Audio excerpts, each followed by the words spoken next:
Alright, what we have up here next is our chassis that we went ahead and did. Remember, we took the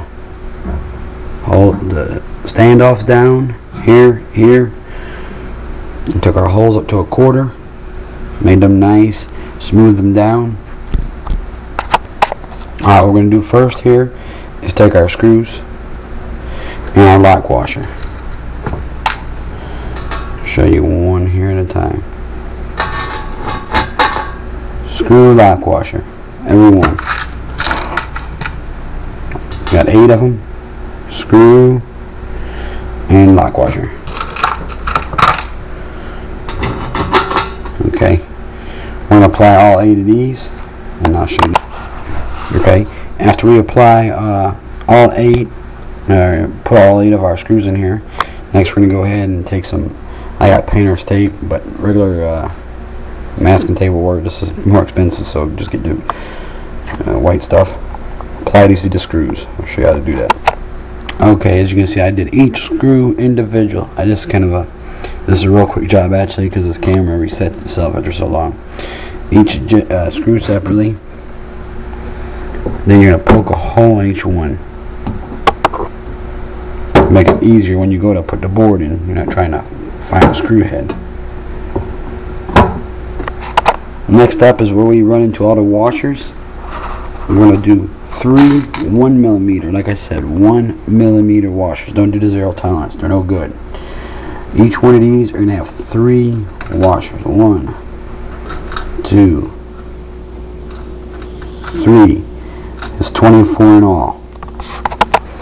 Okay, we got 3 on each one. Like I said, 24 washers in all. And what this is doing is the motherboard is going to sit on top of this. Here and here. And Microsoft made these cases. They're real cheap. They just blasted them out. One reason we grind these down is because we need to have these standoffs 3mm exactly. And we put the 3 washers in there to make 3 more millimeters. You understand? So when our board sits in here and we suck them heat sinks down, the board sits flush in here and it doesn't bow, bend, crack, break, anything. Okay, next up is putting the motherboard in the case. This can get a little tricky. We went and glued our screws in place. Taped them in place. Now we got to slip the board in. You always have to make sure your little clips are catching at the top on the case. They don't go outside the case. You see the little tabs. And this can be tricky to do with the camera, so I'm going to have to set this down for a second.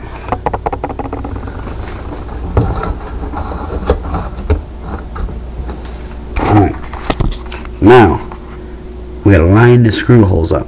We're gonna do that by putting the case on inside and using our screwdriver. I'll show you here.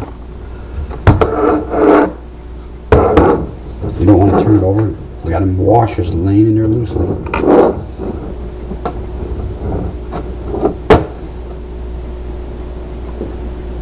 Press down easily on the board. You might end up doing this 3 or 4 times will drive you nuts if you don't do right the first time, so better just to take your time.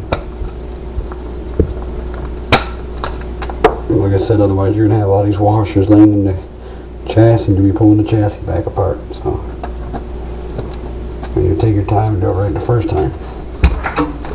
It's just like the tape, don't cut no corners. Alright, as you can see, our screws are all sticking through. Then we do 2 more washers on top of each one. Okay, I don't do no nylon, no rubber, no nothing. 2 more on each one. They're sitting on top of the copper pads. This is sort of... Alright guys, we got our screws in. 2 washers on each top. Wash on top of the RAM like I told you. Next it's going to be put the heat sinks on. We're going to go ahead and get them nice and snug. And what you do is you go a little tight here, crisscross, tight here, tight here, tight here. Not tight. Down here, down here, down here, down here. Back, forth, okay? Alright, this is a little tricky.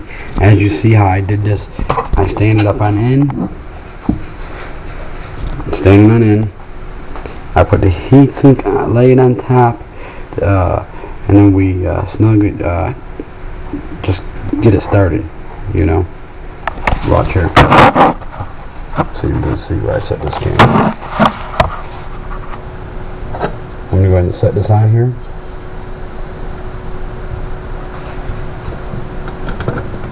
Ladies and gentlemen, come on the back side.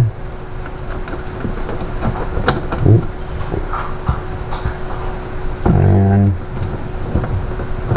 wiggle the screw a little bit too if we have to, and get it started.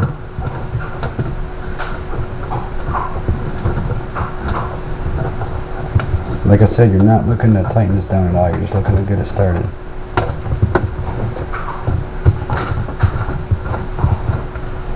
Okay.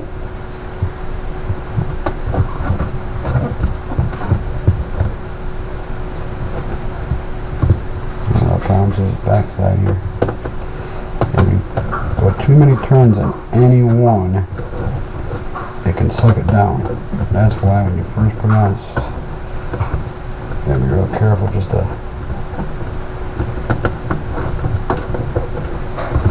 get it replaced. What we're doing here.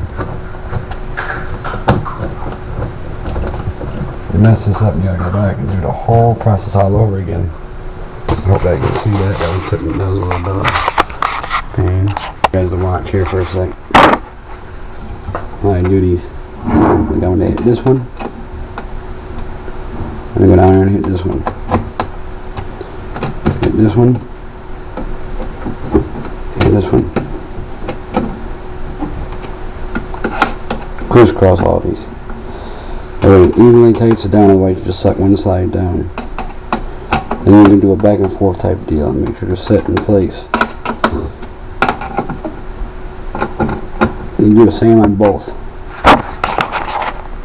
Okay guys, we got all our screws in here. Our heat sink's on. And I'm going to play to set it like this. Oops. I'm going to set it like this for a minute so you get an idea. Put the camera here. Now look at. Yeah, there's a heat sink. Motherboard,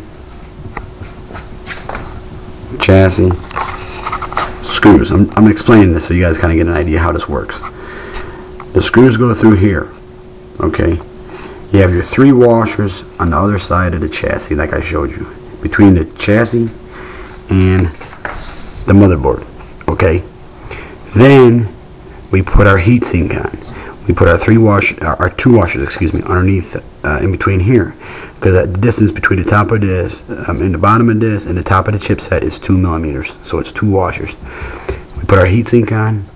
We snug that down from here through here, and what that does is, besides doing a nice cooling job, it's going to snug that chipset back down. And like I said, if there's any cold solder breaks, that's what we're achieving by doing this method. This is a very, very good method. Okay, next we're going to go ahead and put our RF adapter on here. RF board that just slides in there. My hand's not working today. There. Okay. Then we need to put our drive on, our SATA cables. Plug that baby in.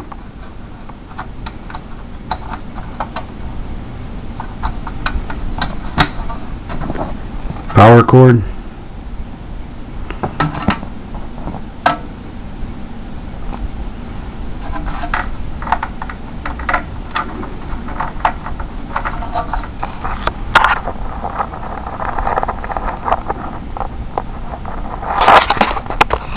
Alright guys, we got our drive in, we plugged our fan in. Something very important here guys. As you can see, I do not have the fan in its location.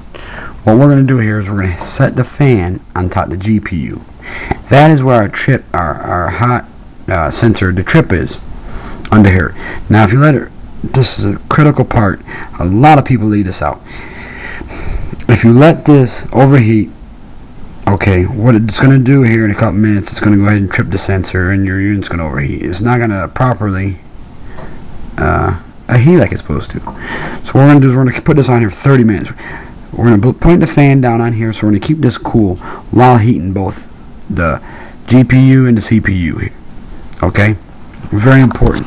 Moment of truth coming up here, guys. Okay, we're going to go ahead and plug this in, a monitor,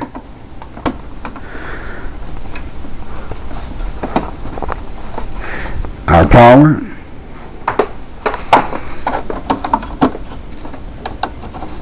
Trying to keep you guys with me every step of the way. Now we're going to run and see what this baby turns on. Ready?